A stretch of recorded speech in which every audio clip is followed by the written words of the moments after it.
That's okay. I'm just I trying to didn't put figure on it out. any makeup I'm today. trying to. Me Okay, either. I'm we're trying to figure it out live. on the None. phone. We are live. Hello. Hey everyone, welcome to the October edition of Latinas Chat Media.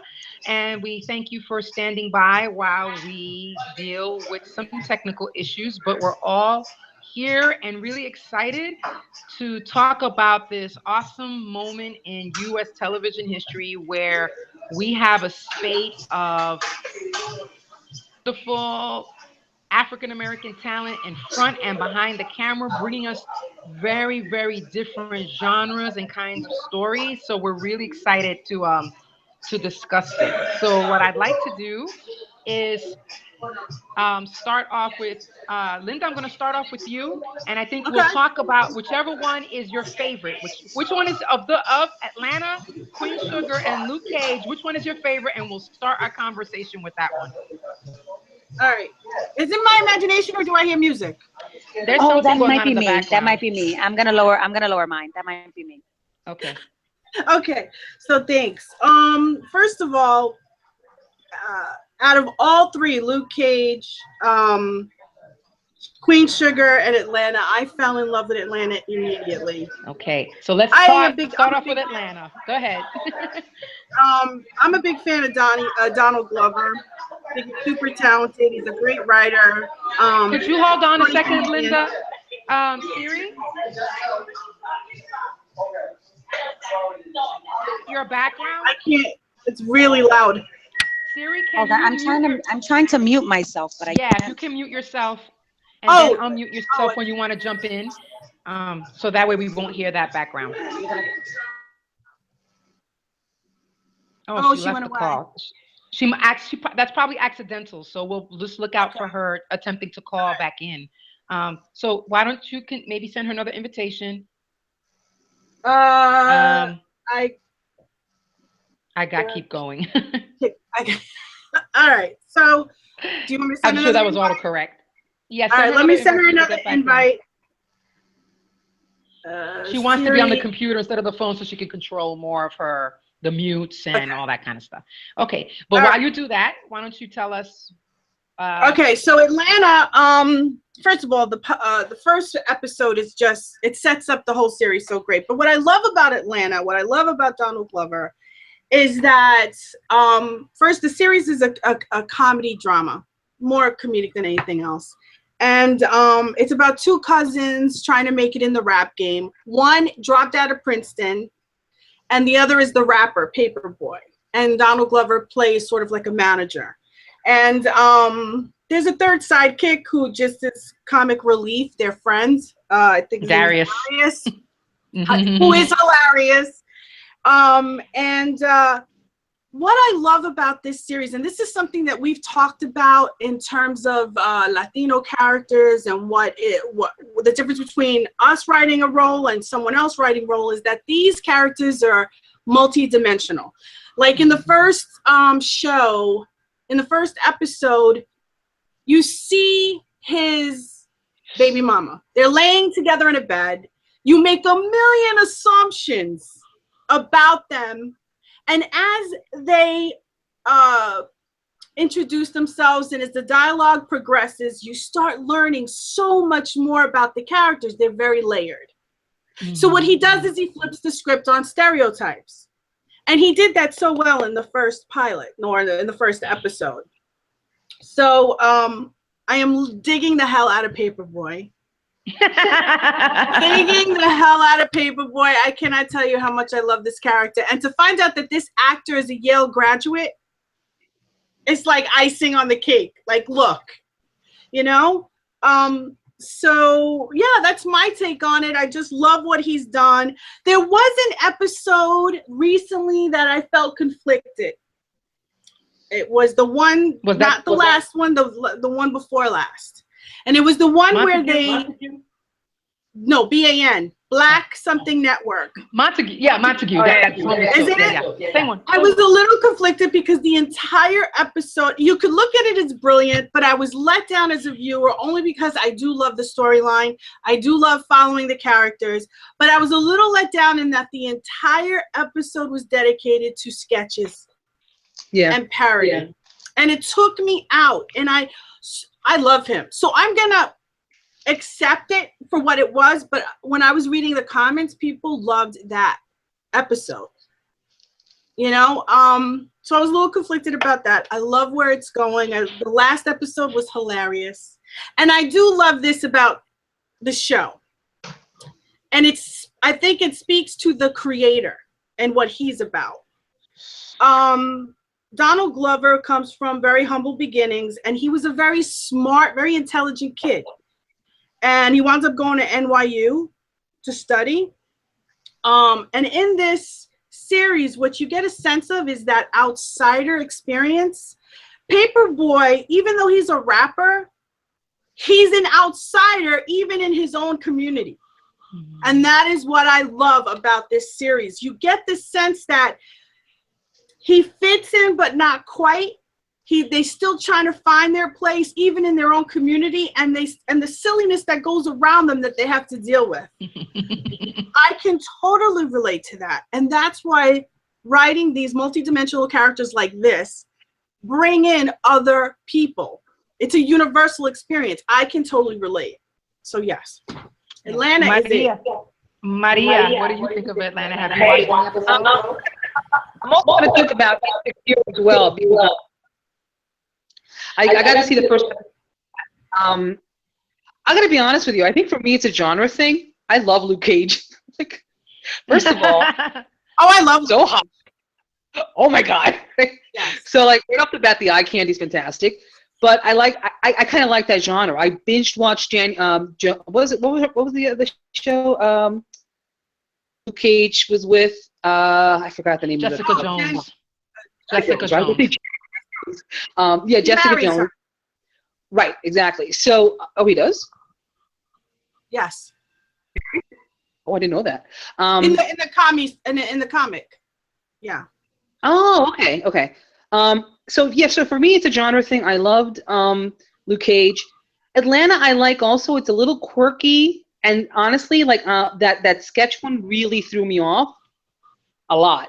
Like I was getting into the groove because you have to really stay with Atlanta to kind of get the hang of the characters, to kind of go with them in the ups and downs of the quirks so that you see the full picture.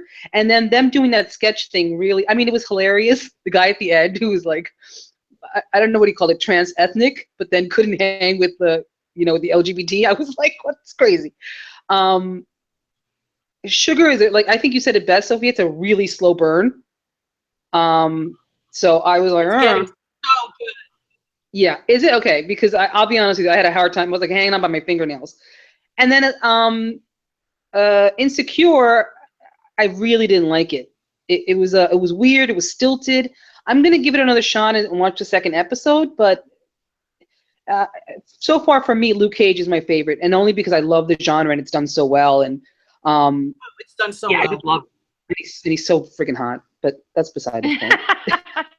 So what I'd like to do is give Siri a chance to say which is her favorite, but then I would like, if possible, we can go deeper with each one in succession instead of bouncing back and forth between them. But I do want to hear, Siri, which of the three, Atlanta, Luke Cage, and Queen Sugar so far, is your favorite? So I have to say Which one speaks to you the most? I haven't seen Queen Sugar yet. Right now I've been doing a lot of online watching, and I don't even know how to get the OWN network. But it's like a tie between Luke Cage and Atlanta, because they both do very different things for me when I'm watching them. Mm-hmm. So I love them both, really, just for different reasons. I don't know that I could pick one that's a little bit more intriguing than the other. I'm only on episode 6 of Atlanta because on the Fox, the FX website, it only goes up to episode 6. So I think there's like 1 or 2 episodes that have happened past that, and then Luke Cage, I think I'm on like episode 8 or 9 now. So, so just in terms of the way both stories are developing up to those episodes, I love them both. Yeah. Yeah. I'm in the same place with you with Siri in terms of Atlanta. I think I am caught up, except there were one or two episodes that I missed that I can't get on demand. It's so weird. Like they keep the pilot is available, then episode 2 and 3 is missing, but then you have 4 through 7. It's really odd. And I'm about through episode 6 or 7 with Luke Cage, and about 3 episodes in with Queen Sugar. And it's interesting because just based on genre alone, I anticipated that I would like Luke Cage the most.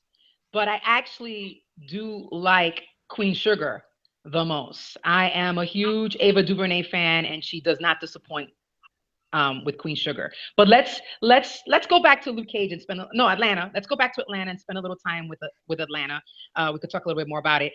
Something that Linda pointed out about how what I really do enjoy about Atlanta is I like that it is unapologetic. Not all these shows are, I think, unapologetic about being having a very distinct sense of place and time. And it is through that faithfulness to that very specific place and time. It's like the place is also a character. I love stories where the environment is also a character and is very rich and plays into the characters' experiences. And so what I like about Atlanta is that even when I feel like there's stuff that's going on that I don't grasp because I'm not an African American in Atlanta, or even the South, that I still can enjoy it and connect to it and get. So there's obviously a layer of the show that if you are an African American person from Atlanta, you're going to appreciate even more. But you don't have to be an African American from Atlanta to still stay with it and enjoy it and appreciate it. And you're not alienated by the specificity of place. And Right. that takes a lot of talent. That takes a lot of talent to do that. I too, I'm with you. So I'm with you, Maria and Linda, about as much as I enjoy the BAN episode, it does, using that sketch approach does take you out of the series because it should have been like an extra rather than an episode disrupting the story, a bonus or something like that. So I like it, but I am totally with you that why did you go this sketch route? But my favorite character is Darius. And I really love Donald Glover's, his character's Ern's relationship with his daughter. I just love to see these, it's very rare, especially in popular culture, to see, that kind of depiction of Black men with their children, especially if they're not in a nuclear family setting with the mother. So it's nice to see him, have that bond with his child. And I think that's a really important, beautiful image to have out there. And to set it up like that in the first episode. Yes. So that that this is a guy. I think a lot of people can relate to this. There's a certain generation having a very hard time getting put on. And he is also trying to, I don't know if he wants to get back with his ex, but what I do love about her is also her arc, in that she is struggling with him, also trying to be understanding. And this is what you see in Queen Sugar too. You see these men struggling and the women being strong for them. And that is what I love about Queen Sugar, and especially the character of Ralph Angel.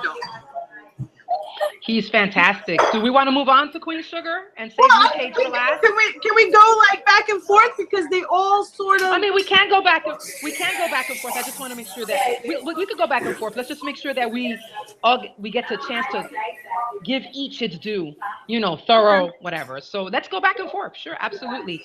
I'm with you about Queen Sugar. Queen Sugar of the three is my favorite. And it's interesting because I did not expect it to be my favorite, just based on the fact that, and Maria, I'm glad that you brought this up, is that, you know, we have a lot of different things that speak to us, and genre is one of them. And so a drama show doesn't have to be a bad show for it not to speak to us, just because we might prefer comedy, right?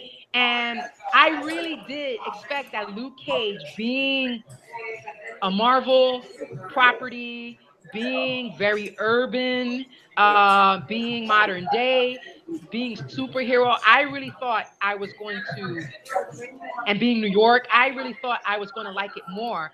But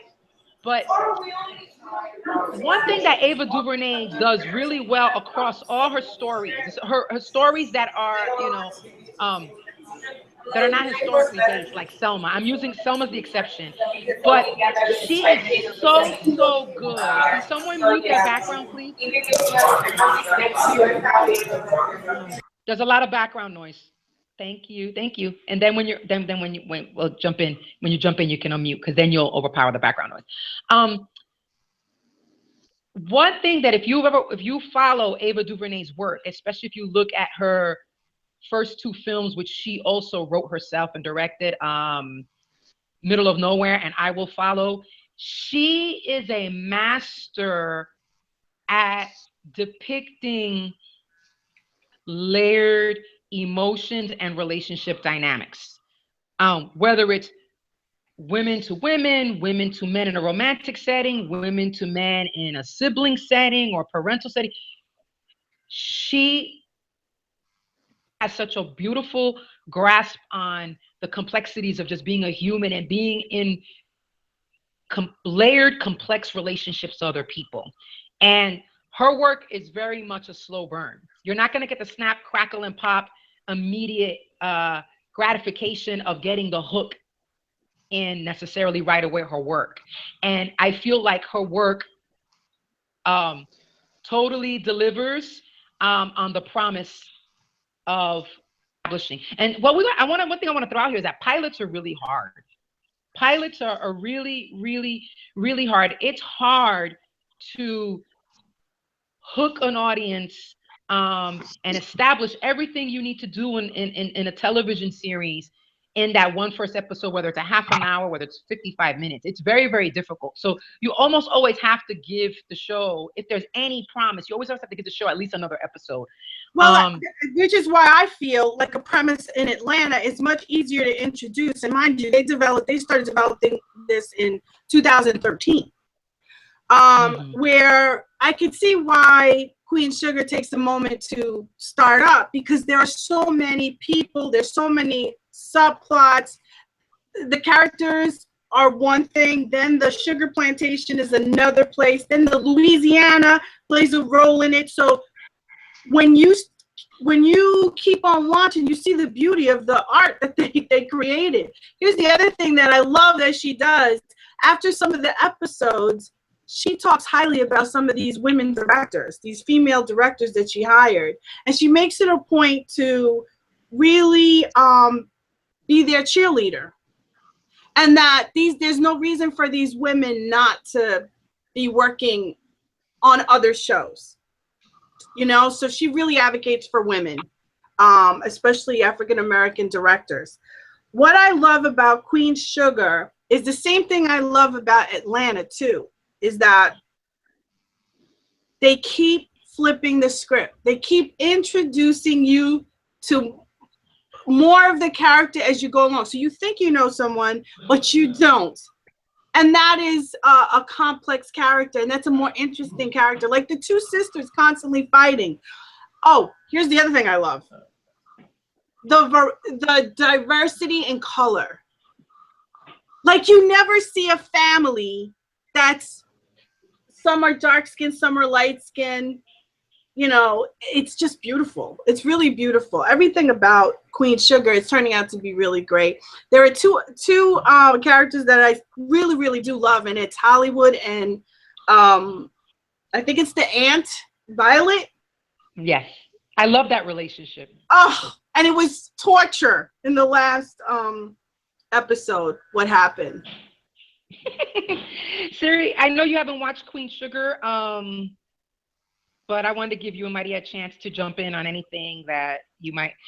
One thing I want to throw out here that we can all talk about is I wonder to the extent of these shows that we're talking about right now, if from what I see that Luke Cage and Atlanta and Queen Sugar all have in common, in a way that I suspect that a show like Insecure may not have in common, is how the creators have really been allowed to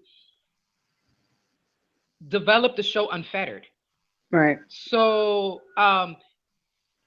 Donald Glover has been, it seems like Donald Glover has been given free reign to create his show as he wants to create it. Ava DuVernay has been given, even though Oprah's an executive producer and listed as a creator, this is, if you're familiar with Ava DuVernay's work, this is a full-on unfettered Ava DuVernay creative project. And I think the same is the case with Luke Cage, with Chio Hodari Coker. He's the creator, and this is completely has his touch on it. And I'm curious, I wanted to like Insecure more than I did.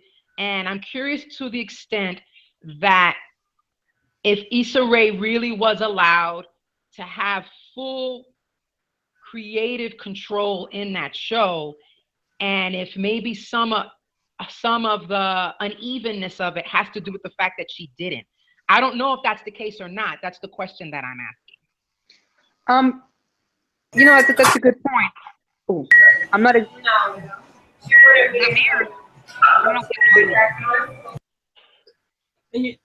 Okay.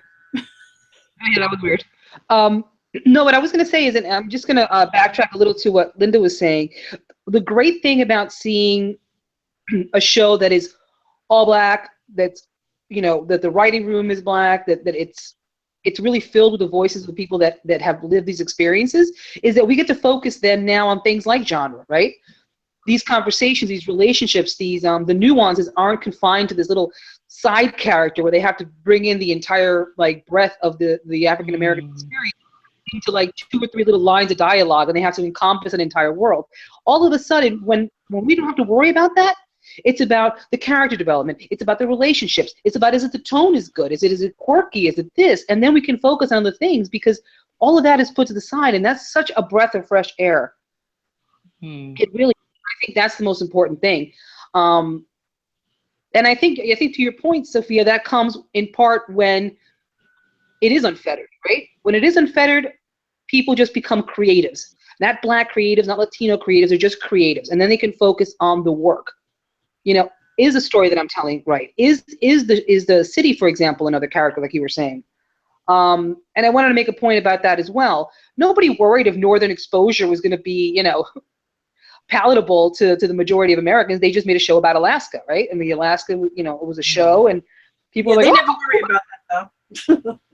Did they? Well, but I mean, I don't think, but it didn't stop them from getting on the air and kind of offering that as a, even like with Sex and the City too. You know, most people can't relate to the New York experience, but you tell a show and you make the place where it, you know, the place, the setting, a part of it, and people just like, they go along for the ride. But yeah, I do think that Unfettered allows creatives to really tell the story they want to tell from their perspective.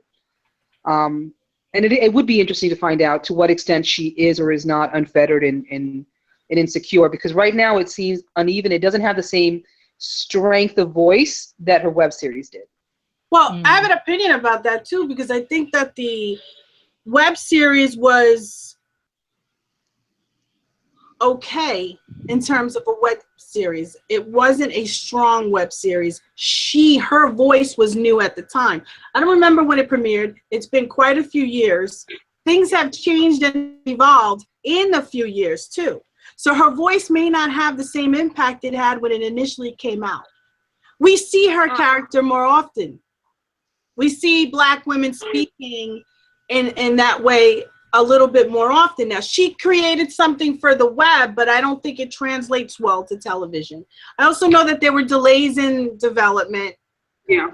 Different people coming on board and just delays. And personally, I don't like her. I don't know what it is about her character on HBO, but it just doesn't seem as authentic as the woman that was on the web series at all. Yeah. She's trying Siri, to. we haven't heard from. Oh, sorry. Yeah. You think she's trying too hard? I want to give Siri a chance to chime in here. Yeah, go Siri. Siri, can you unmuting yourself? Did she freeze? I think she froze.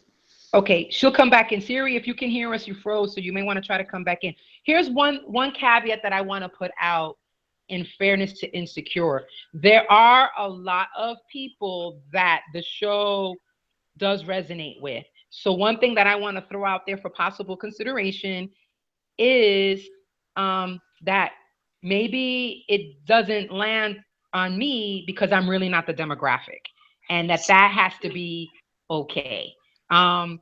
That said, I do like that first episode, that opening scene really made me really, really uncomfortable. And it took me a long time reflecting on it. Like, I didn't want to assume that being uncomfortable was necessarily a bad thing. You know, sometimes being uncomfortable is actually a good thing. It shows that something is being evocative, and that's not a bad thing. But there was some things about that opening scene in the Insecure pilot that, as someone who works with young people in New York City, and did not ring true to me. It felt like trying hard. It felt like it didn't feel real. And as someone who has worked in a lot of nonprofit organizations with white liberal folks who are not as progressive as they think they are, I felt like there's a lot in the series that strikes me as over the top, like what you're saying, Linda, about trying too hard, and yet it's not being presented as, hey, winking at the camera, we're being campy, we're being over the top. It's being presented as this is the way things are. Yeah, right. So it's a little so that's what makes me kind of uncomfortable. But again, I want to acknowledge that, hey, there are a lot of people who this show resonates with, who this feels real to, and so maybe I'm just not the it's not for me, and that is okay. It doesn't have to be for me. I'm still glad that it's out there, and I'm still glad that it has an audience. There is an audience that appreciates it, and I'm glad that it's out there, and I want Issa Rae to win. It's funny though, because she initially in her web series was doing what Donald Glover is doing in Atlanta, and that is showing herself as the outsider in her own space. And she lost it in the HBO, whatever translation that was, she lost it in the HBO thing, where he's still doing it. So it's funny. In a weird way, really makes me wonder about interference. Whether she's being, because when Lena Dunham did Girls, she was given free reign. And it's clear that Donald Glover has we don't know that. We don't know. That's what you're right. We don't know. It makes me wonder. But I know Lena Dunham had I do know that Lena Dunham had like free reign with Girls, and a lot of support with Judd Apatow and whatever. And it looks like Donald Glover has a lot of free reign with Atlanta. So it's why it's why I'm asking the question. You're right. I'm not gonna pretend that I know that for a fact.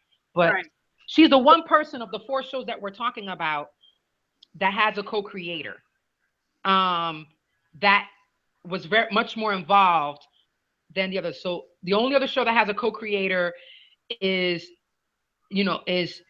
Queen Sugar, and we know because the co-creator is Oprah that that Oprah's not in that writing room. Where her hands in the where her hands elbow deep into the material. We know that that's not happening. That is Ava's show. Other projects, that is Ava's show. Even as she brings in, as she's been wonderful about bringing in other writers and other directors, there is still a uniformity that is very much that is an Ava DuVernay creation. Maria, were you going to say? What? Yeah, I was going to say, it might also be a network concern, because Linda brought up an excellent point in that, Donald Glover's doing Awkward better than Issa Rae right now. Yes, that's a good way. The networks were like, listen, this is great, and we're bringing it to market, but now we have another show that that's coming out that's doing kind of the same thing in the same kind of voice, and I wonder if that led to them tweaking it. And that's not even, there might be interference, but that also could be a legitimate network concern. We have another property in the market, from another network that is really similar in tone and content, and but his experience is different than hers. She's coming from a black female's perspective. In Los Angeles.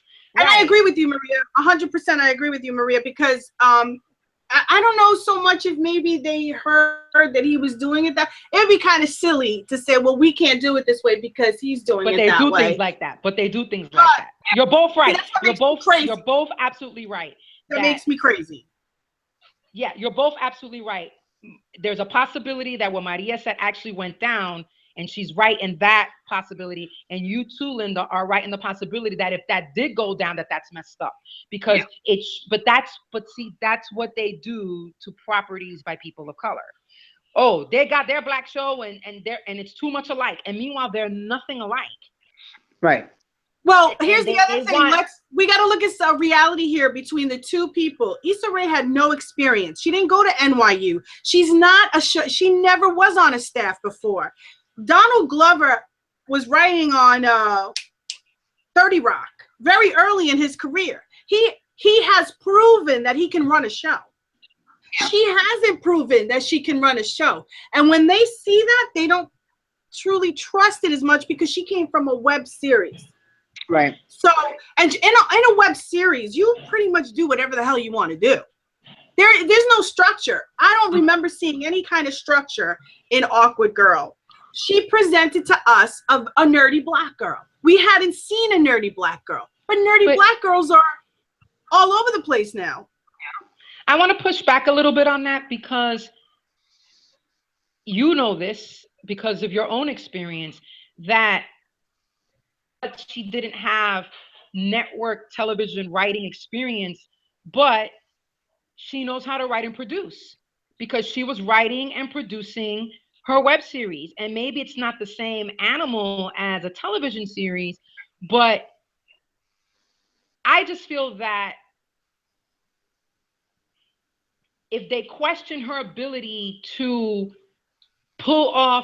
be a showrunner and to pull off the property, then that's a given that she ran a very popular web series for so many years, then that's really messed up because all Lena Dunham had before she did Girls was tiny furniture and a whole lot of connections. I disagree. And go ahead. I'll let you finish. Saying that I know, I think there's something here about how much more, I'm not saying, because I hear what you're saying, like, right. The kind of I do want to agree with you that the kind of experience Donald Glover had was in the industry that he is now excelling in, right? So he did prove that he did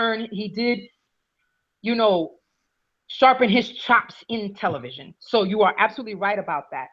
But I just feel like Issa Rae, it's no small thing. I just don't want her to play. I guess I just want to give her fair due to have written and cast and produced and direct a web series for the 3 or 4 years that she did. She deserved a little bit more. I don't agree. And I feel like if she wasn't an African American woman, they might have given her a little bit more trust. No. Well, I don't agree. I understand what you're saying, but I don't agree. And the reason for that is maybe there was an attempt to allow her to write some stuff in the beginning to see where it would go if she did it. We don't know that either. And no one's going to know if she attempted and failed. And so they kept bringing on, I guess they didn't feel confident or maybe she said, I don't think I could do this by myself. I don't have, and then I don't know when Larry Wilmore was brought in. I don't remember the whole thing. But there's something to be said about the experience that, what's her name has, Lena Dunham has experience. I don't think it was just tiny furniture. She had other things as well. Plus, if you come to the table, you know, fully prepared, as I was one of the people that wasn't crazy about awkward Black girl. I liked what she was saying. I liked her voice, but I thought it wasn't produced well. I thought it was a wreck the way it was written. There was no structure. It was pretty much, this is what I'm going through. There are YouTubers just talking into a mic, into a camera, and telling a story. For me, she didn't show enough of that. So I wouldn't give her the reins. You know, like, I don't think she had it in her to create a full HBO show. I just don't. And I don't think it has anything to do with race. We're talking about talent. That's why, you know, sometimes we have to be careful on how we say that, because we don't know what went on behind the scenes. Now, Larry Wilmore, who happens to be funny as all hell, had his own show. He was on board. Didn't work, did it? So they still had somebody that had training and experience on board, but yet I personally think that her perspective has changed. Something about her has changed as she stepped into this new HBO thing. I don't know, but we don't know if it's her who changed or if it's HBO. We don't know where the change. There is a change, we don't. but we don't know where the change came from. There is a change, and I will say this much. I thought it was unusual for her show to be picked up by HBO. I don't know if HBO was the best place. I agree. For her type of property. And so, like, I feel like I suspect that had another network that was more aligned with her voice, you know, and her perspective had picked it up, that it might have been a better show, and it might have been her experience or lack of experience. Regardless, that she would have had the support, and there would have been the insight. It doesn't feel like an HBO show. It doesn't work there. And so I'm wondering if that is part of the problem, that had it been somewhere else, and I can't say where, but had it been somewhere else, if the show would not actually be better. Well, you know what's funny?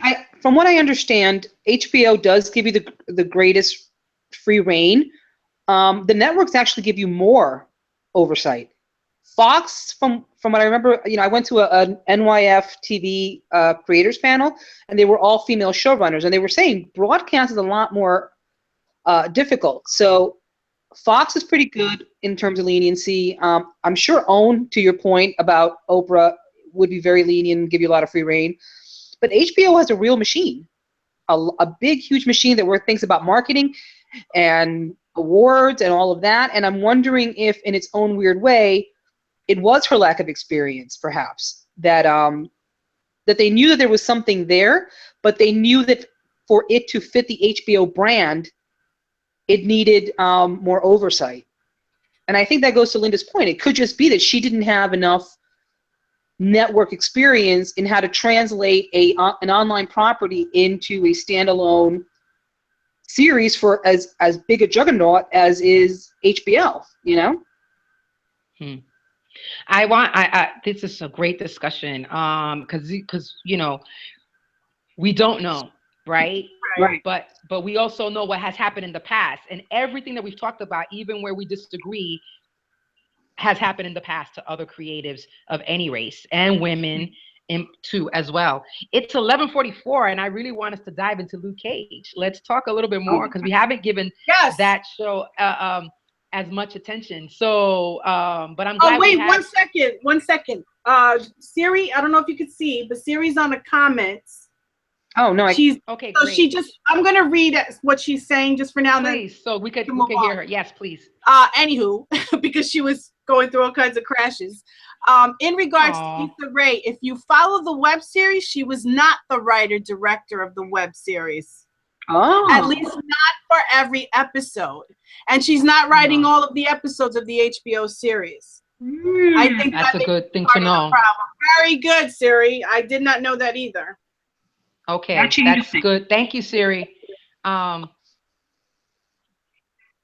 And producing is a different creative endeavor. It's a storytelling aspect. It's not just running the business aspect of getting something, but it is a different endeavor than writing and directing.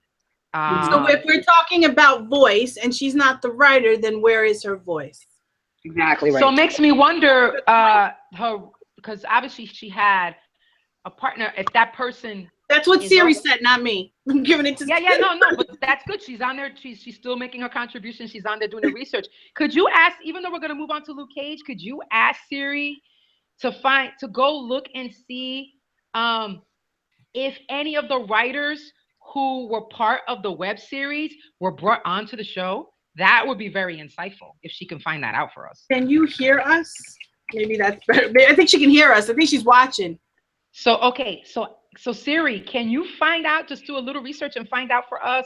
We fact checking live on Latinas Chat Media. Can you find out if any of the writers of the web series actually made it on to her HBO show? Because that could be very, very interesting. They blocked me. I sent too many messages. So you can't comment on here? What? Lord. Okay. And the people they need to block, they don't. We're gonna move forward, and we're not gonna go back into the past. We're gonna move forward. We're gonna progress. And yes. Let's talk. I'm like Chief Petty Officer reporting for duty. Series in the trenches are on the ground correspondent and live fact checker. So is Evelyn. Evelyn's looking for us too. Is Viv there? No, Viv's not here. Okay, well, they'll catch us on the replay. So Luke Cage. Okay, here's one thing that there's several things that I want to touch base with about Luke Cage and get you guys' thoughts on. One is the casting, because we had a lot of offline conversations about the casting, especially the people who are supposed to be Puerto Rican, but also an interesting point that has come up in the conversation was about the character of Luke Cage himself being, here's this show that is very progressive in a lot of ways. But the character of Luke Cage himself, actually, if you really think about it, being very conservative. And I have to say that as much I'm enjoying the show very much. And I find him not as compelling as the other characters. He's not as compelling to me just yet as Misty Knight. He is not as compelling to me as Cottonmouth. Cottonmouth is everything for me. He's not even as compelling as Shades Alvarez, and that is not yet a major. Shades is mysterious, so he's interesting and compelling in that way. And there's certain minor characters that grab your attention right away. So E. Cage has a very full backstory and a very rich inner life. He's not coming across as complex, and he's the protagonist. So I don't find him as interesting as everybody else. And I feel like coming in the show, and maybe over time that his character is going to be more. He's the only one to me that comes off book hero. The rest of them, a comic book character. The rest of them, an older comic book character, because now comics have evolved a lot and are a lot more multi-dimensional. But all the other characters come up very quickly, make their mark in the present moment. You don't have to know their whole backstory to find them compelling and interesting. And I feel like Luke is not as interesting as they are. I don't know if I'm the only one in that. No, I was going to say, well, that's also part of the genre, right? I mean, he's the stoic superhero. Like if you watched any of the Marvel or DC movies, I'm not going to pretend to be an expert in the comic genre, but they're always the most boring ones. Superman is like stiff as a board in some of them. I'm like, ay, Dios mío, have a little friggin', personality already. They're that stoic. They come from a place of like quiet intensity, and it's everyone else around them that kind of gives it flavor. I think he's going to be the slowest burn over the arc of the season. Well, I see a reason for that, because I loved the first two Spider-Man movies. They really created a beautiful character there. He has no kryptonite. He has no. He doesn't have something Good point. That's a very good point.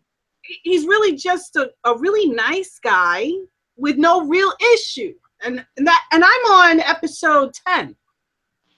Okay. And so that's why I'm wondering if over time, because what is the vulnerability that they're establishing for him right now? You're absolutely right, Linda, that he seems invulnerable, right? It seems like the biggest vulnerability he has is his own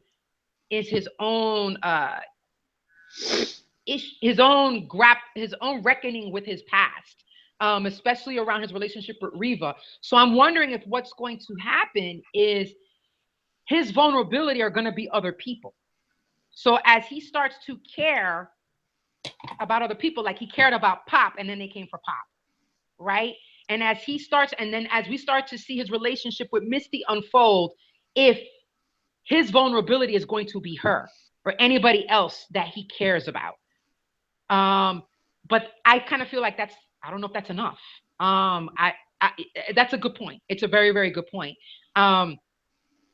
Sometimes what they hope to happen is, and this is why Batman of the movies was more compelling than some of the Batmans that we've seen in other, well, the television show was a anomaly, because that was meant to be campy and weird and whatever. And it was a total departure from the comic.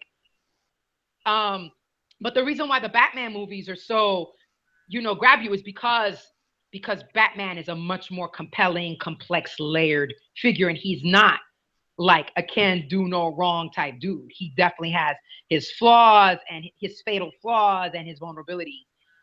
Can I quickly? I don't know when you want me to tell, because Siri is participating. Yeah. And she's participating at the same time, so I don't want to share anything. Go ahead. For one thing, she did check the stats on Awkward Black Girl, and Issa Rae is credited with only one episode in 2012. So she wrote one episode. Okay. Insecure, she's listed as creator. None of the writers are the same. So there's that mystery. Okay. No. Okay. Okay, no. She's talking about the mystery about Luke Cage now. Okay, so she says that we know very little of his life before he went to prison. Very true. Mm-hmm. Except for his brother. It starts to unfold later. We start learning about that. There's a mention of his father and how his father rejected him after he went to prison. Okay. Mm-hmm. Right. That's and we know that he was a police officer prior to going into prison. So let's talk about this casting, because even for those of, I think we're kind of all agreed that we may be all agreed. I don't know, Maria, where you fit in on this. That as much as we like Theo Rossi and as much as we like Jacob Vargas, we're really disappointed that here at a show set in New York City, where there's so many established Puerto Rican actors, that they didn't cast them in these roles. It gets a little, and it gets a little iffy talking about this. You know why? Because the minute you say, because I hate the counter argument, the minute you say Jacob Vargas looks Mexican and not Puerto Rican, you right away get the counter argument. But what does a Mexican look like? What does a Puerto Rican look like? Well, in this case, not like that. And I know Puerto Ricans that look Mexican, but I do too. And maybe that's just my own thing. But he doesn't read. He doesn't read like. And mind you, this is supposed to be what? Isn't this supposed to be like Siri said at one point? Oh wait. I will try to add. I think they did a great job with the casting for all the characters, with the exception of Dominguez and Shades. I think that isn't this taking place in Spanish Harlem? It's Harlem in general. It's Harlem. Like, it's African American Harlem. They did talk about the other thing is there's a Puerto Rican flag in his office. So yeah, and also I did research. He is definitely Puerto Rican. Like he's supposed to be. You got a lot of pushback on that. There were people trying to tell you, no, he's Salvadorian. No, he's. But I was like, we know he doesn't look typical. This is the thing that we have to try to get out there. Maria made a really good point one day on some thread that I remember saying something about somebody said, what does a Latina look like? And everybody went berserk. J-Lo. There is a typical look. There is a typical look. And so, yeah, I don't think he fits the bill. You know what? It's funny because I like to stay away from the looks argument precisely because we are very, very diverse. And then when we get into the looks argument, what that eventually does is exclude anybody at the extremes. We get into a very narrow idea of what a Latino can look like, and I think that's very, very dangerous for us. But that's not fair. No, it's not fair. You know why? Because if it's taking place in an area that is known to be populated by Puerto Ricans, and Puerto Ricans have a certain look during a certain time, well, let's honor that. That's all I'm saying. I feel like for me, Maria wants to jump in. Yeah, I just want to say before Maria jumps in, I feel like the real issue is not phenotype. The real issue is you cast a Puerto Rican that looks like a Puerto Rican. You cast a Puerto Rican for a Puerto Rican role. In this day and age, it's not necessary to not cast a Puerto Rican. And, people make a lot to cast a Puerto Rican. And again, this is as someone who likes Jacob Vargas a lot. And God knows I love me some Theo Rossi. It doesn't take away from the love. But where is Kirk Acevedo? Where is, Freddie Rodriguez? Where is Camar de los Reyes? I think Camar de los Reyes would have killed in the role as Domingo. I think, so it's not like these folks are not there that can be cast. So Maria, make your point. No, I was just going to say that I think television and entertainment in many ways works with archetypes, right? And looks is one of them. I think Linda's completely right. I think it's actually more limiting to say if it's if it's Puerto Rican, you can only cast a Puerto Rican. If it's El Salvadoran, you can only cast an El Salvadoran, because then you go into the other industry reality, which is not everybody is trained on a certain level. So you're really looking for that. If this was a Venn diagram, you're looking for that sweet spot where the right talent and acting skills also intersects with the right ethnic background and also intersects with the right working schedule. It gets complicated. But I think you should start with the archetype of what a Puerto Rican from Spanish Harlem archetypically looks like. What is that? And there is a look. What is that though? Because see, here's the thing. This is why I have a problem with that, because when we rest on phenotype, but I hear what you're saying about, because that can backfire too, because how many roles are there for Puerto Ricans if we're only going to cast Puerto Ricans as look at the Dominican and new black. So I do want to acknowledge that that's a slippery slope that can actually bite us back in the ass. Yeah. But I'm going to be very transparent and say that there's going to be cases where if we make that argument that a Puerto Rican got to look like a Puerto Rican, well, then who determines what a Puerto Rican looks like? And I really do think that if that's what we're going to say, then someone who looks like Linda is never going to be cast, even though she is Puerto Rican as anybody. Someone who looks like me might never be cast, and I am as Puerto Rican as anybody. And they're all going to look like J-Lo. And meanwhile, she is not the only way a Puerto Rican can look in New York City, in East Harlem, in any Harlem. So that's why I push back on that. Because then what's going to happen is everybody's going to look, even though she's not Puerto Rican, everybody's going to look like Eva Mendes. Yeah, but that's also a reality, because that's a problem. But I'm never going to be cast as a Colombian either. That isn't the reality. But and that's a problem. And that's a problem. I feel like Siri that's a problem says that we shouldn't participate. We shouldn't perpetuate. Siri feels the same way. She says, I still agree. She says, I agree. I don't know that you have to cast specifically the ethnic group, but you don't. I'm not saying you have to hire a Puerto Rican for a Puerto Rican, because that's silly. But she says, but I still agree that Jacob Vargas does not pass for Puerto Rican from Harlem, and he doesn't. And this is what I think happens with a lot of times to us. No one really cares to do the research. So if you're spending all that time doing or have someone in the room who can tell you that someone who, like us, would be willing to say the truth and say, look it. I mean, why not go to a casting agent that specializes in Latino talent? Give me a break because I get so tired of, like in Orange is the New Black, the Dominican guy. I don't even know the actor.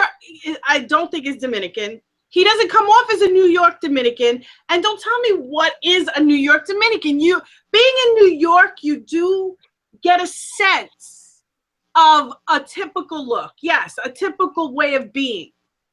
That's why background is so important. Really making sure the character is, you know, created just right. What they're doing to us is saying, let's write a Latino character. He's going to have this. Let's put this in without doing any other work. No, you go talk to people. Go talk. The entire cast of Orange is the New Black, there's a good majority of Latinas. Why not ask them? Are you not open to that? Because I'm sure they would tell you the truth. I don't know. I don't know what goes on. And probably if you do talk out, maybe it's not a good thing. But somebody needs to do research on Latino characters and stop the bullshit already. And I remember you having a pointing out like a topic about like it was a real sticking. I haven't gotten to that episode yet, I don't think, but a real sticking point for you was it's not even just the casting; it was in the script where there was a comment about your cousin south of the border. You know. Yeah, we had a little discussion about that. Yeah, I don't know what was meant. Caribbeans don't talk about south of the border. That is not a frame of reference. And do not refer to us as cousins. Anytime someone other than us is calling us cousins, I don't see anything good coming out of that conversation. Is it me? I'm more likely to embrace as a New York born Caribbean, you know, I am more likely to embrace you referring to an African American as my cousin than someone who is not, you know, and another Caribbean person, whether they're Jamaican or Bayesian or Haitian, as my cousin. That feels more accurate to me than another Latino that is not Caribbean. Right. I'm not going to say that they're not kin, but the affinity is not the same. Right. The affinity is not the same. So I'm with you on that one. Things we can say. It's just like jokes. Certain ethnic jokes, certain people shouldn't be saying. I don't believe that other people should be calling us cousins because it is not coming off the right way to me. It sounds derogatory. No matter how you cut it, it's, oh yeah, you guys are cousins. No, we're not cousins and you don't have any right to say it. And unless you know history back and forth from beginning to end, do not come to me with that cousin shit. I think it's an assumption. I think they don't think these things through. And the thing with that dialogue is I'm not sure what he was referencing at this point. Was he referencing the drug dealers down in Mexico? So it left too much open and I didn't trust it. As it is, you fucked up with the character Dominguez, whatever his name is. Domingo Dominguez. Shit. And his name is Colon. I could find you a whole bunch of guys. You know who's would have been there's a bunch of guys actually. There's a bunch of guys that would have been great for both parts. Forget it. You know, and I'm not saying I don't, you know, and again, it's not for any lack of appreciation of those two actors. It's just that I know it's just hard when you know that there are people who are in New York, who are closer to that experience, who fit the age range, who you know would have killed in that. Like, I just think, I think Camar de los Reyes would have made an amazing Domingo, and I think someone like Kirk Acevedo would have been awesome shades. Only ones, you know. But again, there was a lot of things that come into play too, because it is clear when you cast someone like a Theo Rossi and you cast someone like a Jacob Vargas that you're also looking for a proven entity, and you're also looking for someone who's known to audiences. People know Jacob Vargas. Even if they don't know his name, they recognize him. They recognize Rossi. If you're a fan of Sons of Anarchy, he also played Puerto Rican. You know who he is. And so it was clear that even in these roles, they wanted very much to go with faces that were familiar to audiences for whatever reasons. And there definitely are Puerto Rican men whose faces are familiar, who have a great track record in television, and who are known to audiences who would have done right by those roles. We are at 12:05. I don't know if we want to close out with maybe just one last remark on any of all the shows, that any one last point we want to make. Do we have to leave? Because I want to talk a little bit about this John Leguizamo thing. Okay, I got time. You hear Maria? Okay, yeah, let's talk about the John Leguizamo. You know what, guys? I just sound. I can't really hear you guys that well. Okay. So first, Linda, contextualize the John Leguizamo article that he wrote. Well, he wrote a piece, an essay for the New York Times, saying that, a couple of things he said. He said, one, that Trump did us some service because we sort of banded together. Two, he made really great points, I don't have it in front of me, about the immigrant experience, what immigrants offer this country. He also talked about having to create his own projects because he opened up with a great piece. I can't remember. I don't have it in front of me. The line is, the name of the piece is like, too bad you're Latin. Right. And that's what they told him. Essentially, that's what they told him. Right. And so talking about these shows and then talking about our struggle, it's funny that we're still struggling. And I see Black creative people really progressing, moving forward, and having that control over their work. We're still trying to prove ourselves or trying to teach them who we are. Or, right. You know what's interesting about the piece too, real quick, is he said his friend, a female, a Black Latina, was sending out resumes, and she changed her name to a Spanish surname, and one was an American surname, whatever. And so she got no callbacks for when she listed her Spanish surname, but she got callbacks for the other name, American name. We've seen this before, people trying to get jobs. I wonder about that. Yeah, there's been actual studies of that. There have been actual real studies of that. Right. That affirm that if you have what they say, like a Black sounding name, you won't get the call back. The same if you have a more neutral, ethnically nondescript name, the same resume will get called in for interviews. Right. So they've established that that is kind of indisputable.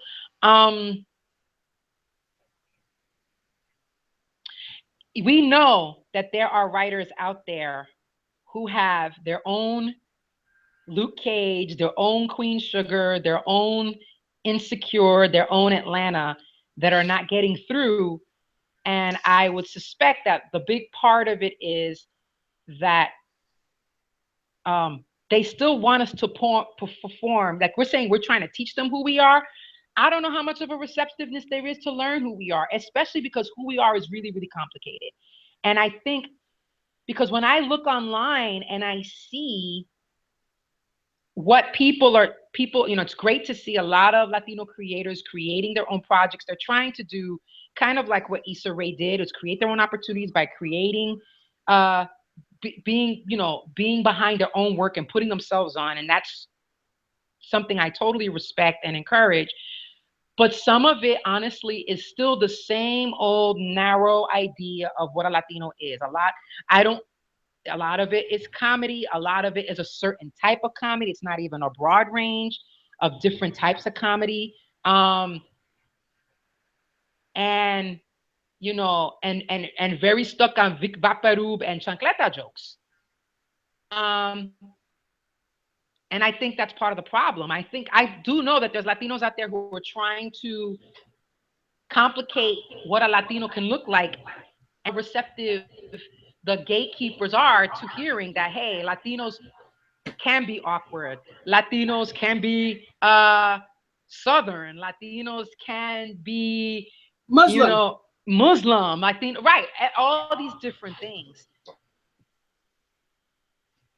I don't know how many opportunities we have to break in if we're not already playing up to their very narrow ideas of what Latino is. So it may take us just going the Issa Rae route and just creating that stuff and putting it out there ourselves, which is way easier said than done. Well, then in that case, okay, so Yeah. now there's a counter argument. And I know that I criticize everything. I also praise things that are done well. Yes, It goes yes, back yes. to the word support. Do we support projects that are created by Latinos regardless? See, because if they don't get the support, somehow it won't get seen. There won't be a buzz. People won't know about it. So you know what I say? Hmm. Mhm. Yeah, no, you're right. I think it's that's a question I grapple with all the time. Here's what I think. I think there is, because Latino is such as this huge, diverse group, I feel that there was so many of us that if somebody wanted to create the Latino equivalent of an awkward girl show, that there's enough awkward Latina girls. We did that already. It was called Betty, Ugly Betty. Who can, right, and that came right. That's a good point. But that wasn't us. That was, see, this is the other thing too. They keep, and this is not just for us, but it's particularly limiting us. Is this whole every other thing is a reboot? Like Luke Cage is a Marvel property. Queen Sugar is based on a novel. Atlanta is original. And Atlanta's, we don't have, like, there's this, everything is a reboot, and a lot, and you know what, we've been meaning to do this, and this is what we've been meaning to devote a show to the whole telenovela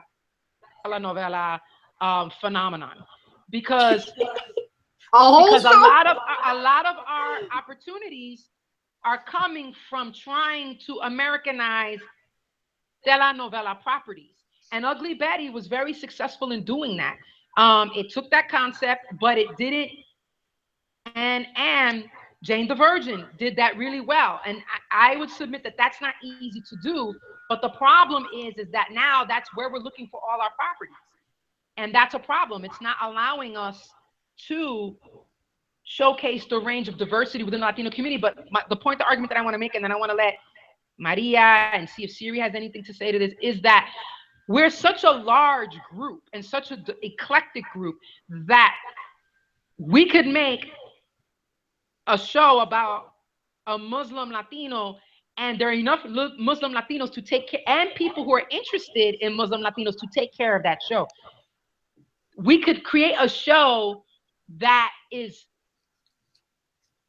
parallel to Atlanta, and there will be enough people who that resonates with to take care of that show. So all that is to say that I don't feel we have to support everything regardless of quality in order for a show to succeed.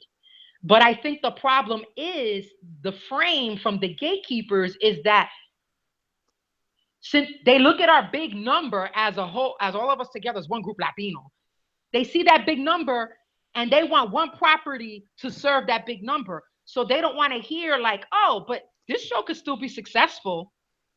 It's set in modern day East Harlem, centered around an Afro-Latino with powers, with abilities.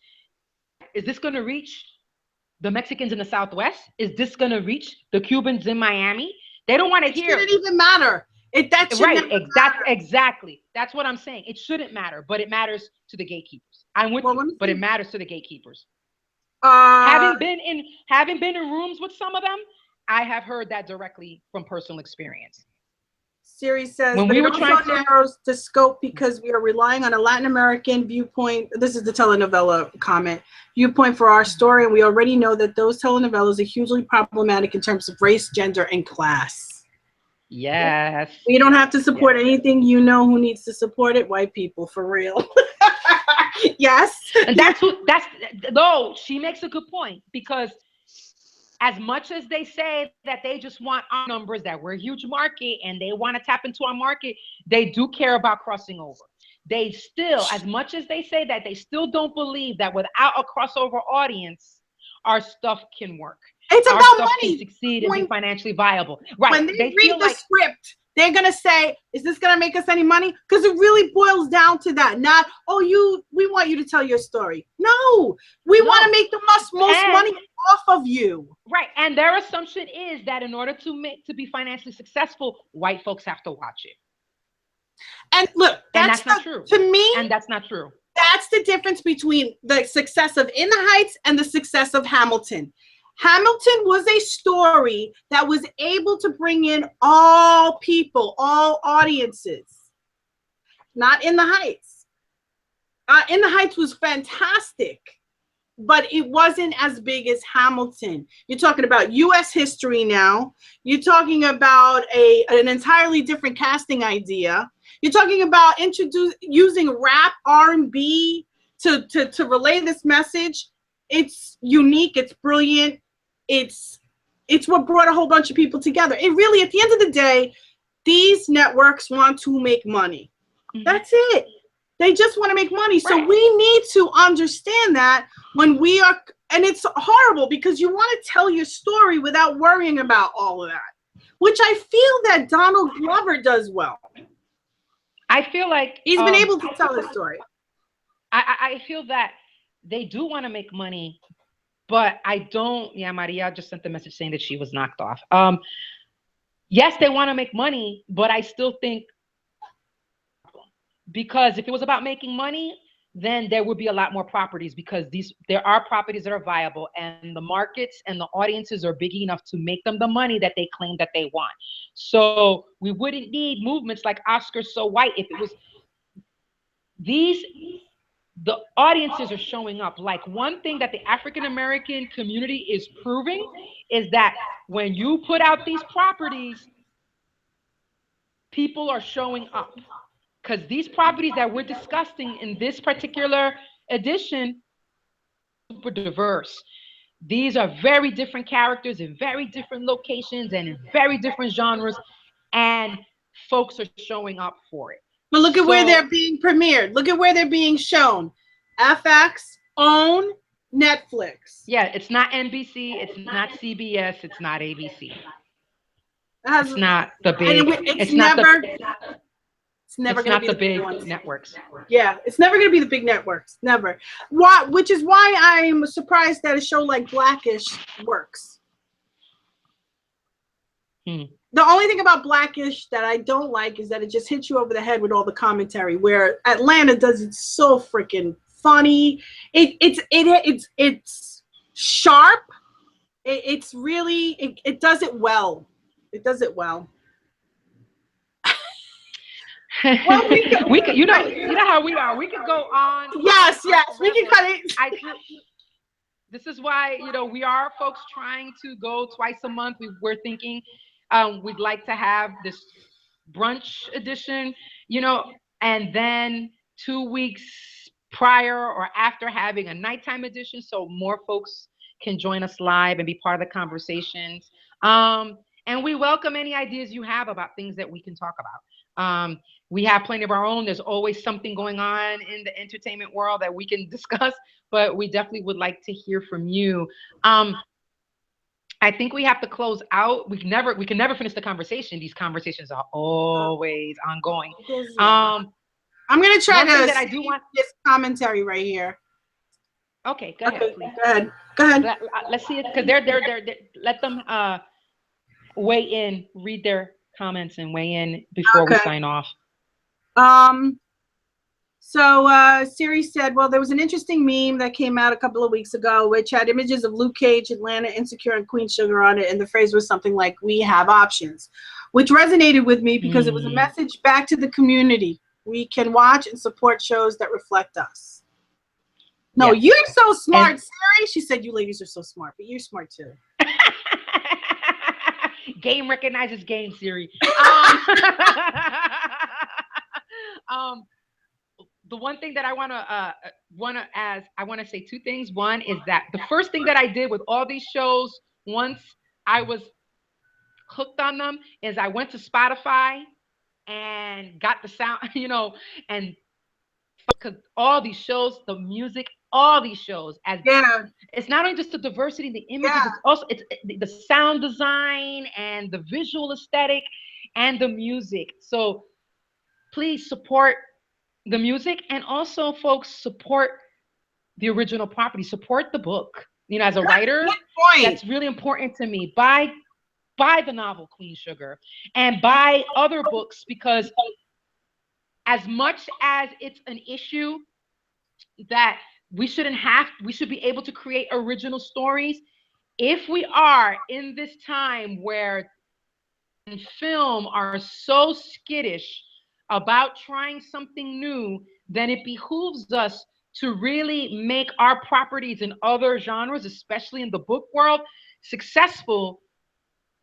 If that's where they're looking, then let's support those things too, so that they have a chance of being adapted. Let's exploit that. If that's the strategy that's working, it shouldn't be the only one, and it won't be. Not to rely only on that, but hey, if that's what's working so far, let's also exploit that and so let's do that. I would love to see where is, in the Latino literary world, there's a lot of Queen Sugar like books that could make a great TV show. So maybe we need to find what those are and recommend them to folks on the Latinas Chat Media page. Hey, maybe we should do that. Let's start a conversation. Hey, what books by Latinos would you love to see adapted into television show? That conversation and move it to the Latino Facebook, Latinas Chat Media Facebook page, and also follow us all on Twitter. So, alrighty. Yeah. So thank you. Appreciate my sisters very much. Yeah. Appreciate all of you who could do a lot of other things on a Saturday morning, chiming in, and especially those of you who are catching the replay. The fact that you couldn't watch it live and you made a point to come back to us and watch it when you could, we appreciate that too. So please keep the conversation going. This is not the end of it.